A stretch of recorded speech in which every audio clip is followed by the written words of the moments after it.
Olá, muito boa noite, seja bem-vinda a mais uma transmissão aqui diretamente das nossas redes sociais, aqui no Facebook, trazendo aqui para você, nosso telespectador, nosso internauta aqui do Giro SA, mais uma entrevista do Giro Eleições, né, para te ajudar aí na sua escolha nesse processo eleitoral.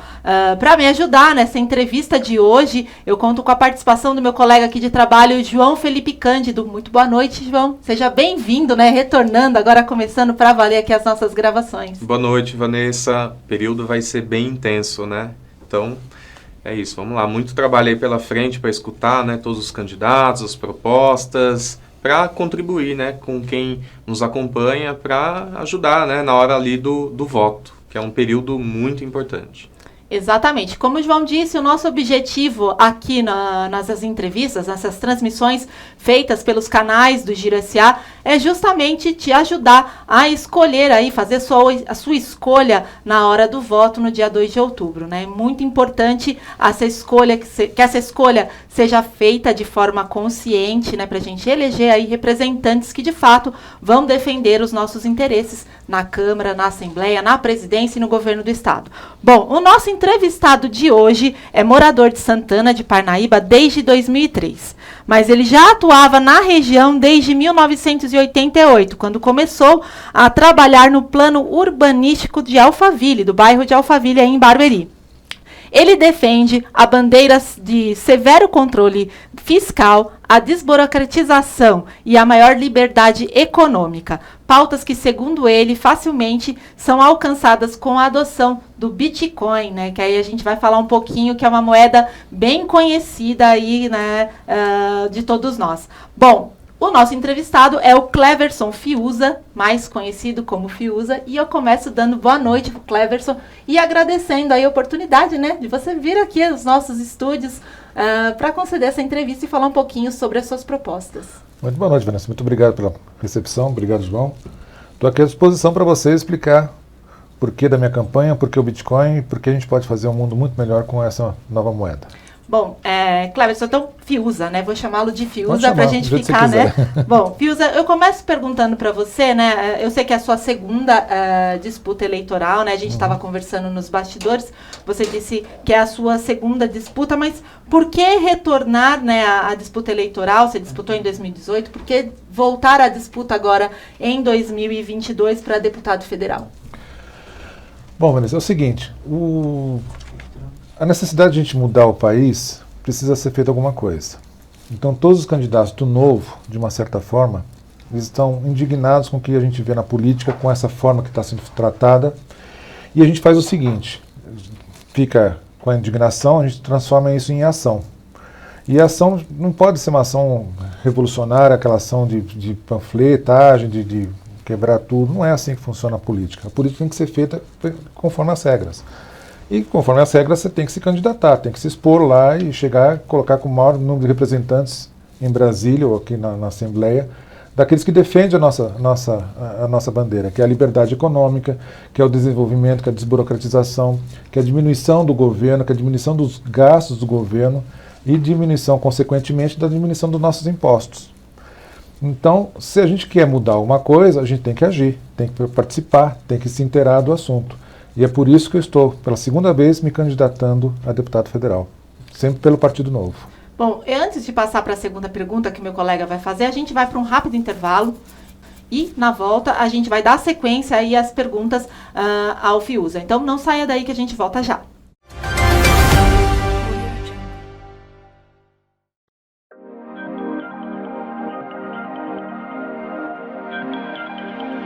Chegou o momento da gente apresentar a vocês o melhor que foi construído por Green Park. A gente está falando de um projeto de 1, 2 e 3 suítes dentro do Green Park, num terreno bárbaro com uma vista deslumbrante, com dupla segurança para sua família, com opções de todo tipo para moradia, sem falar em todas as commodities que você vai encontrar ali.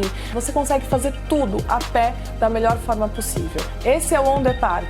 E a gente não vê a hora de poder compartilhar e apresentar de fato esse produto para você.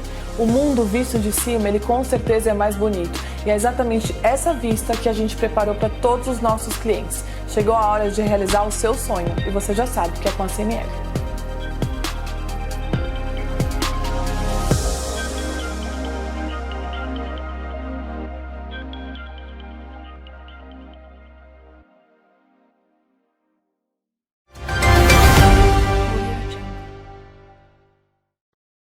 Bom, retornamos para o nosso segundo bloco aqui de entrevistas, né? Hoje, o nosso convidado é o Fiuza, ele é candidato a deputado federal, a segunda disputa eleitoral, né, dele para o cargo no Partido Novo, e ele está aqui falando um pouquinho para a gente de todas as propostas, vai transcorrer para a gente aqui quais são as propostas dele, para ele aí, caso seja eleito deputado federal. Agora o João vai fazer a próxima pergunta, né, João?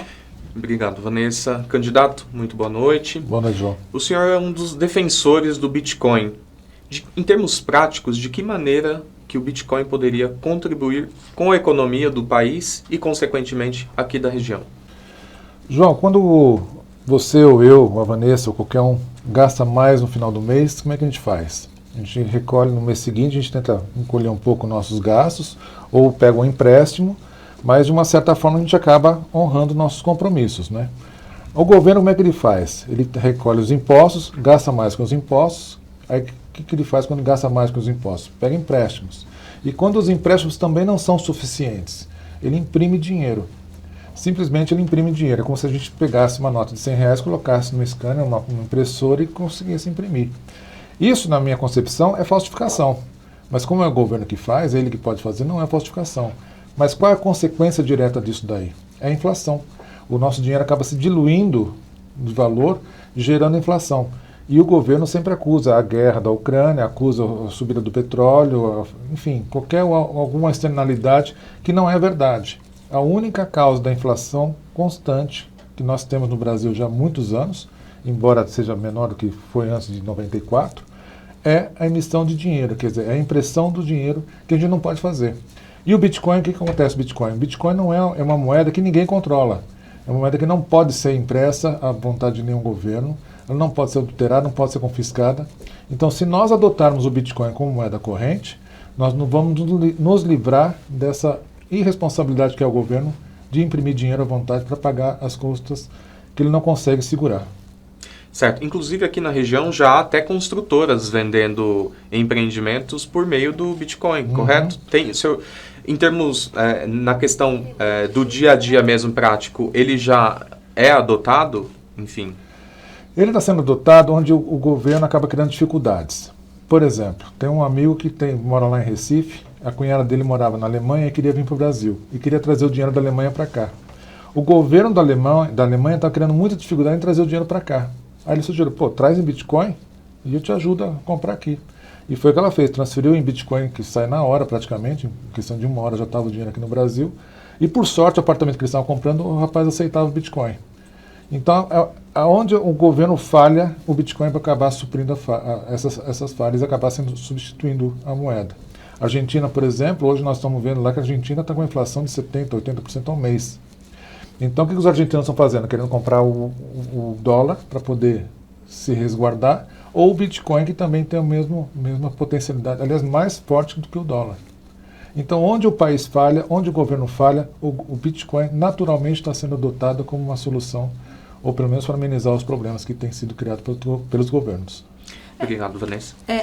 Fios, a gente estava conversando nos bastidores e você brincou comigo, né? Porque eu falei que não conheço muito, né, da moeda, mas você brincou comigo e falou, se você não usou, um dia você vai usar, né?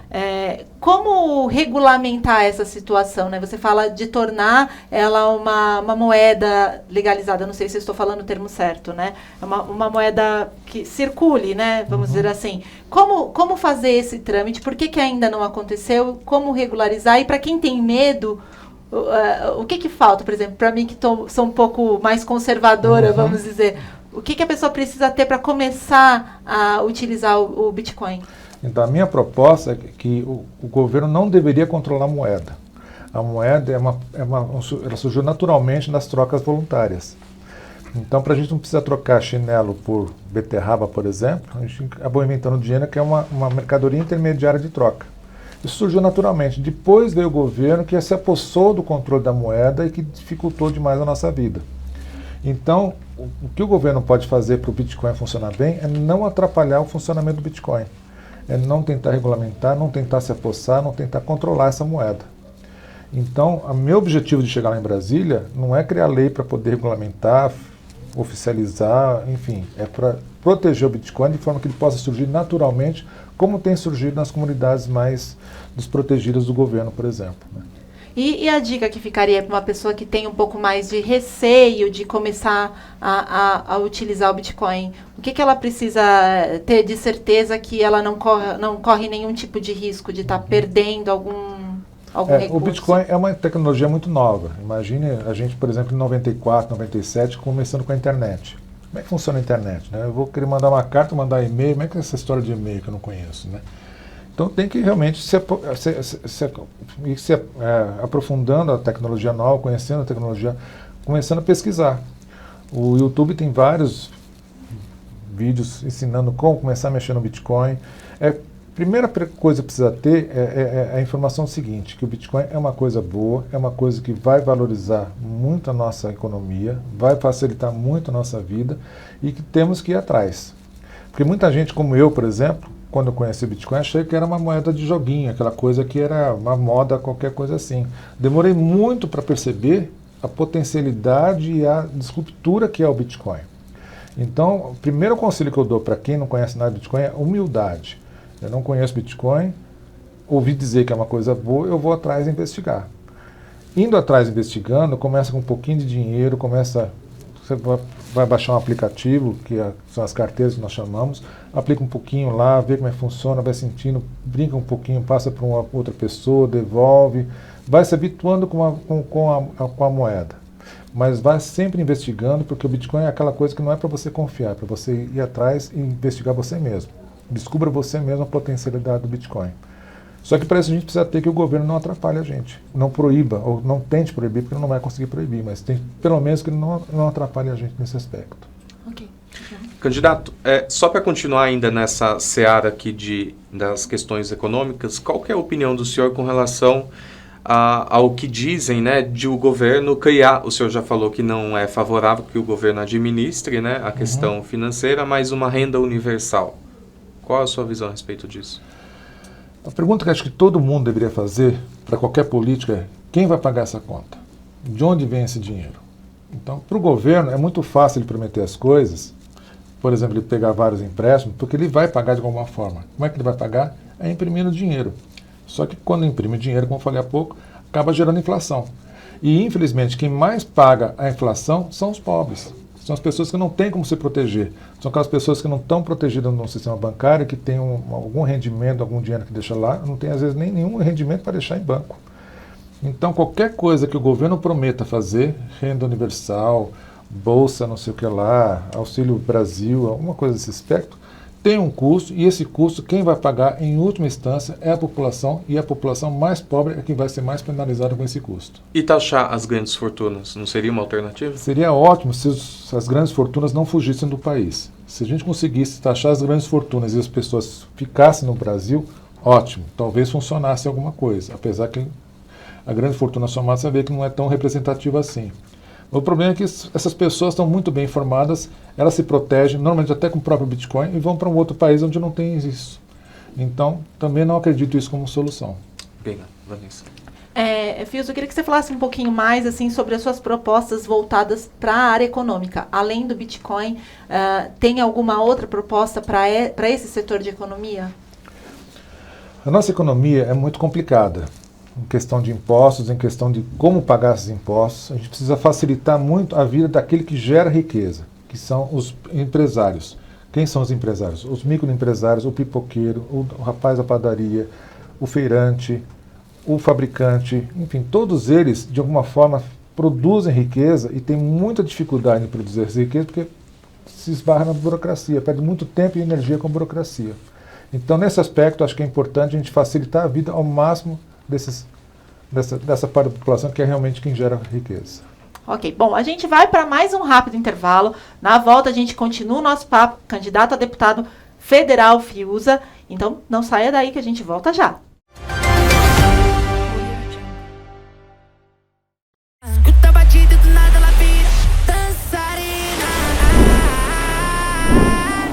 Doida pra sentar, doida pra sentar, doida pra sentar. Tô provocando você, vou enxergar.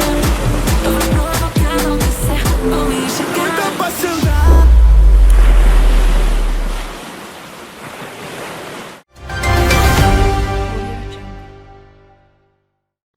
Nós retornamos aqui então com o nosso bate-papo com Cleverson Fiuza, conhecido como Fiuza Bitcoin, que é candidato a deputado federal pelo Partido Novo. A gente vai continuar aqui transcorrendo um pouco mais, falando um pouco mais sobre todas as propostas dele aí para a Câmara dos Deputados, né, João?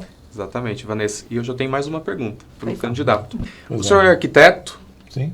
inclusive já atuou na questão urbanística da região, né? Na qual apresenta hoje grandes dificuldades, assim como as principais capitais mundiais, no que tange à mobilidade. Em termos práticos, novamente, perguntando, o que o senhor pretende fazer para contribuir, para atenuar essa questão, né, que é tão complexa hoje em dia aqui na região, para quem trabalha, para quem vive, enfim. A nossa grande dificuldade de mobilidade aqui na Grande São Paulo é ocasionada porque houve um espalhamento muito grande da malha urbana, né? Isso aconteceu por quê? Porque o governo, as legislações municipais proíbem um maior densamento. Então você pega o centro de São Paulo, por exemplo, tem regiões ali que tem galpões, por questões de herança, aquela grilagem toda de judiciário, acabou não transformando aquilo em um bairro verticalizado. Essa verticalização seria importante porque lá está toda a estrutura já montada, já está tudo praticamente paga, qualquer aumento de adensamento, mas nós não conseguimos transformar isso em realidade, ou por conta de questões judiciais ou por conta de legislação do uso do solo, o que obriga a cidade a se espalhar. E ao se espalhar, acaba gerando uma demanda de mobilidade. E essa mobilidade, de uma certa forma, ela, quando é resolvida, ela acaba criando um outro problema, que ela acaba criando outras regiões de crescimento, e crescendo mais, exige mais mobilidade, e essa maior mobilidade, quando atendida, a um outro crescimento maior ainda, isso acaba gerando um ciclo vicioso. Então, uma forma que eu tenho como contribuir é tentar segurar o âmbito das prefeituras de tentar criar legislações que impeçam esse adensamento. Então, quanto mais liberdade os empreiteiros tiverem para poder verticalizar as cidades, menor o custo da habitação e menor necessidade de espalhar a cidade, e uma menor necessidade, uma menor demanda de mobilidade urbana. Ainda sobre esse assunto, Santana de Parnaíba, por exemplo, ela tem uma série de limitações, né, para o mercado imobiliário, correto? Correto. Essa é uma questão, por exemplo, em Alphaville, muito polêmica. A população de Alphaville achou que seria muito interessante segurar a verticalização por conta do trânsito. Mas, ao meu ver, foi um diagnóstico errado, porque o que ocasionou o trânsito de Alphaville, que Alphaville antes era uma periferia. Então as pessoas iam para Alphaville e ali era a destinação final. Hoje Alphaville virou um caminho para quem está em Cajamar, para quem está em Polvilho, para quem está nas outras regiões de Barueri. Alphaville virou um bom caminho, então virou um corredor importante e congestionado. Então essa verticalização, que foi cortada em Santana e Parnaíba, ela acabou gerando o quê? Acabou gerando mais horizontalidade, acabou minando qualquer crescimento do comércio local, porque não tem demanda, não tem escala, e acabou, então, às vezes agravando o problema de mobilidade. As pessoas que poderiam descer no prédio e ir para uma padaria na esquina, acabam tendo que pegar um carro para poder andar alguns quilômetros para poder chegar numa padaria. Então, essa intervenção dos governos, que a gente chama de controle central, elas muitas vezes causam um problema que não se enxerga depois. Então, eu acho que o mercado é o mais apto para poder decidir. As pessoas que estão vivendo o dia a dia daquelas dificuldades têm mais visão do que está acontecendo e mais condições de solucionar as mesmas. Quanto menos intervenção do governo, na minha opinião, melhor é para a população e melhor para todo mundo. Fiuza, tenho certeza, né, como a campanha eleitoral começou dia 16, sua agenda já deve estar bem tumultuada aí de reuniões e tem percorrido diversos locais, conversado com várias pessoas. A gente sabe que hoje as pessoas têm passado muitas necessidades, né? A gente vê aí muitas famílias passando por uma situação financeira difícil. Eu queria saber o que você tem mais ouvido de demanda da população te pedindo, caso você seja eleito deputado federal. Agir de que forma e em qual situação? As demandas são muito grandes, né? Então, e são muito diversas. Dependendo de quem me pede às vezes um emprego, às vezes me pede uma linha de ônibus, né? As pessoas não percebem que há uma certa limitação dos candidatos, né? Então, o deputado federal, ele está mais atrelado às leis que regularizam o país como um todo. Já uma linha municipal, quem trata disso é o vereador, né? As pessoas não percebem muito isso. Como havia muito clientelismo antes, então qualquer um que quisesse se candidatar acabar prometendo alguma coisa, mesmo que não tinha condições de fazer isso, só prometia para prometer. Então existe esse vício realmente das pessoas virem pedir algumas coisas para a gente. Mas a demanda está sendo bem generalizada. Alguns pedem emprego, alguns pedem para poder facilitar uma liberação de um alvará que não consegue para funcionar um comércio, enfim, não consegui perceber uma demanda única da população. Ok. Bom. Candidato, o país ele atravessa, no momento, tem, né, atravessado aí um grande problema que é com relação ao desemprego. Né? Tem aumentado dia após dia. Quais são as suas propostas com relação a essa questão que é de suma importância, né? Hoje, levando em consideração que mais de 33 milhões de pessoas são conhecidas como invisíveis, né, para o governo, enfim. O que o senhor pretende colocar em prática? Então, novamente, a minha intenção é diminuir a interferência do governo. O grande problema que nós temos no trabalho hoje em dia foi criado por Getúlio Vargas na Lei Trabalhista, a CLT. Com aquela áurea de tentar proteger o trabalhador, criando leis que poderiam proteger o trabalhador, mas na verdade acabou criando dificuldade. Você pega, por exemplo, o salário mínimo. O salário mínimo é uma coisa boa, ganha o mínimo, né? Só que tem empresas que não conseguem pagar o salário mínimo. E as pessoas, às vezes, não conseguem ter o primeiro emprego porque não conseguem produzir o que valeria o salário mínimo. E acabam não tendo emprego porque o empregador não pode pagar o menos que aquilo, não consegue pagar menos que aquilo e prefere não contratar. E aquele lá que poderia, pelo menos, amenizar um pouco a dificuldade financeira, tendo um salário um pouco menor que o mínimo, também não pode ser contratado. Então, quanto menos a gente puder intervir na relação trabalhista pelo governo, mais liberdade vai ter, maiores opções de trabalho vão ter e maior prosperidade vai ter toda a população. Ok, Brina. Bom, Fiuza, eu queria perguntar para o senhor o seguinte, a gente vê, e aqui nos bastidores a gente estava até conversando um pouco sobre isso, sobre as pessoas estarem desinteressadas pela política, né? Muito desmotivadas devido a vários episódios que têm acontecido no país há muitos anos, né? Eu queria que o senhor falasse um pouquinho de como que o senhor tem visto a atuação tanto do governo federal e também dos atuais parlamentares, né? De alguns parlamentares que estão, né, ocupando o cargo hoje, que muitas vezes acabam não agindo tanto para defender o interesse do povo lá na Câmara. Bom, eu vejo muita solidariedade desse povo, porque até há pouco tempo eu era assim também. Eu achava que política não era para mim, que isso era besteira, que não adiantava nada, que tudo é igual, que tudo... Mas eu fui percebendo com o tempo, com esses cabelos brancos, que não, que faz diferença política. As decisões que são tomadas em Brasília ou aqui na Assembleia ou na Câmara de Vereadores impactam muito na nossa vida. E se nós não nos inteirarmos, não pudermos trabalhar em prol de uma legislação melhor, de um país melhor, as coisas vão degringolar, as coisas vão piorar. E é o que está acontecendo. Nós estamos vendo lá que foi um abandono pela população, boa parte da população, lá em Brasília, e os carrapatos que eu chamo tomaram conta. Então nós temos que sim nos inteirar, sim procurar saber quem são os candidatos e sim trabalhar para um país melhor. Você acredita que no futuro a gente possa ter mais jovens e mais pessoas, independente da idade, engajadas em participar da política? Eu tenho certeza disso. Eu estou constatando isso, né? Eu acho que a minha geração é a primeira geração que a gente tem o desconforto de saber que os jovens estão sabendo mais do que nós mais velhos, né?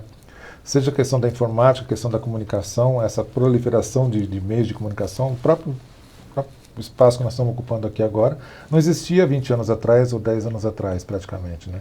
E isso está criando uma geração muito mais capacitada, muito mais informada e muita gente com alternativas de informações que não tinham antes. Isso está gerando um movimento muito interessante de mudança. Eu tenho certeza que nós estamos melhorando nesse aspecto, vamos melhorar muito rapidamente, inclusive com a adoção do Bitcoin, por exemplo. Ok, João. Vamos lá. Candidato, que balanço que o senhor faz desse período de gestão governo Bolsonaro? O Bolsonaro, quando saiu candidato, eu não dei crédito para ele, achei que nunca seria eleito. Uma vez eleito, eu falei, bom, é o que temos, vamos ver o que dá. Nos primeiros meses eu fiquei surpreso, achei que começou muito bem o governo. No primeiro ano foi um governo até que razoavelmente bom, até, poderia dizer, na ruptura com o Moro. Ali, a impressão que eu dei é que ele mudou, deu uma guinada muito forte ali, acabou se juntando com o Centrão, com pessoas que já estão condenadas no Lava Jato há muito tempo. E isso daí, de uma certa forma, foi muito decepcionante para a população e para mim também. Então, hoje eu vejo com muita preocupação entre essas duas alternativas que nós temos, ou péssimo ou menos péssimo, porque não podemos cair nessa armadilha, né? Tem um colega que fala o seguinte, que nós estamos escolhendo qual a cor da nossa coleira. Se ela é vermelha ou se ela é azul, né? E quando nós deveríamos lutar contra a coleira. Nós temos que ter mais liberdade, nós temos que ter mais crescimento, mais investimentos estrangeiros. E o que nós estamos tendo aqui é a preocupação de não deixar um outro se eleger através de um outro, que também não é muita coisa melhor. Então, nesse aspecto, nessa polarização, eu vejo com muita tristeza o caminho que nós estamos tendo na política brasileira. Ok, obrigado, Vanessa. Candidato, a gente está chegando próximo do término aqui da nossa entrevista. Queria que o senhor falasse um pouquinho rapidamente para a gente se o senhor tem alguma proposta para duas áreas que são bastante solicitadas pela população: saúde e segurança. Segurança. Segurança, existe uma indústria do medo aqui no Brasil, né? Existem empresas que ganham dinheiro com o medo gerado pela insegurança. Isso acaba criando um incentivo econômico muito grande. Então, quando eu vejo a disputa entre a Polícia Civil e a Polícia Militar, por exemplo, eu vejo que isso não é uma coisa sem querer, é uma coisa provocada, uma coisa proposital. Hoje nós temos mais seguranças privados do que toda a corporação das polícias juntas. E por que isso acontece? Porque é uma indústria do medo. É aquela coisa que quanto mais insegurança a população tiver, mais rentável fica. Então, esses incentivos acabam gerando mais insegurança, ou pelo menos diminuindo a vontade da força pública, por exemplo, em trabalhar em prol da segurança. E a questão da saúde é um pouco parecido com isso também. Interessa para o governo, por exemplo, que a população seja protegida de uma certa forma, que você não pode pagar um plano particular, alguma coisa assim, então tem que ter o SUS. Então dá um mínimo necessário, ou muito menos que o necessário, mas dá aquela impressão de que se não tiver o governo, não vai ter a SUS, não vai ter a proteção do governo. Eu acho isso um pouco triste. Ok. Bom, a gente chegou aqui ao término da nossa entrevista. Fiuza, eu queria que você se dirigisse ali à Câmara, né? Desse as suas considerações finais ou enviasse alguma mensagem para o seu eleitor que está te assistindo neste momento. Quanto tempo? Tem 2 minutos. 2 minutos, muito bem. Bom, queria primeiro agradecer demais a oportunidade aqui. Não é uma coisa muito fácil a gente ter esse espaço em outros canais. E eu queria dizer o seguinte: eu nunca fui político profissional, eu nunca almejei ser candidato e muito menos ser um deputado federal. Estou aqui hoje por uma absoluta necessidade, porque eu percebi que se eu ficasse em casa reclamando, ou mandando um post toda hora reclamando, ou fazendo panfletagem, uma coisa assim, não ia resolver. Vai resolver só se a gente se levantar, arregaçar as mangas e começar a trabalhar. Pode não ser candidato, mas pode começar a pesquisar quem são realmente os candidatos, quem são os partidos, como é que os partidos são financiados. Hoje nós temos o fundo partidário lá de 6 bilhões de reais. 6 bilhões de reais é muita grana que está sendo distribuída para os partidos políticos para poderem fazer campanha. E o partido que eu pertenço, o Partido Novo, não se financia com essa verba pública. Ele se financia com os próprios voluntários, que é uma forma de respeitar o dinheiro do contribuinte e dizer que quem são os clientes são os próprios filiados do Novo. Então, nesse aspecto, eu sugiro para que todos nós arregaçamos as mangas, vemos a política como uma coisa importante, é uma coisa que vai impactar na nossa vida, no dia a dia, e se não fizermos isso, nós vamos ficar mais 4 anos nessa patinação toda, que a gente não sai do lugar, a agonia toda de querer fazer as coisas, trabalhar e não poder. Enfim, temos que nos inteirar, temos que participar e, por favor, considerem eleger o Partido Novo, ou os candidatos do Partido Novo, porque realmente é muito diferente dos outros partidos. Muito obrigado.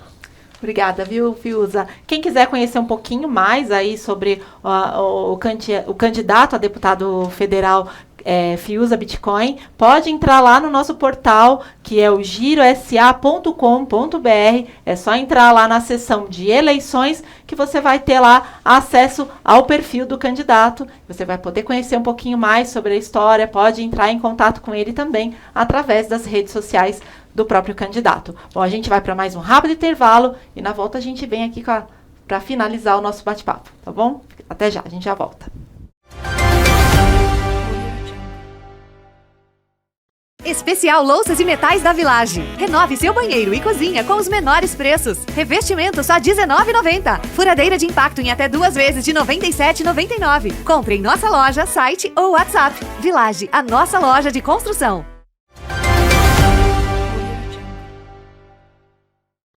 Retornamos para o nosso último bloco, agora só para passar aqui um recadinho para vocês. Primeiro eu quero agradecer aqui ao meu colega, né, de trabalho, o João Felipe Cândido, que participou dessa entrevista, nos ajudou aqui na condução desse bate-papo com o Fiuza Bitcoin. João, obrigada, viu? Foi ótimo contar aqui com a sua participação mais uma vez. Eu quem agradeço, Vanessa. Até a próxima. Obrigada. Bom, a você de casa, a gente te espera aqui amanhã numa nova transmissão com um novo candidato aqui falando um pouquinho sobre as suas propostas, tá? Então a gente conta com a sua participação. Só recordando, se você quiser saber todas as matérias, ficar informado sobre tudo que acontece na nossa região oeste da Grande São Paulo, em 12 cidades aqui que compõem um consórcio de município, é só entrar no nosso portal, que é o www.girosa.com.br. Você também pode obter todas as informações através das nossas redes sociais, no Facebook, no Instagram e também lá no YouTube. Então, é só se inscrever, passar a nos acompanhar para você se manter informado sobre tudo.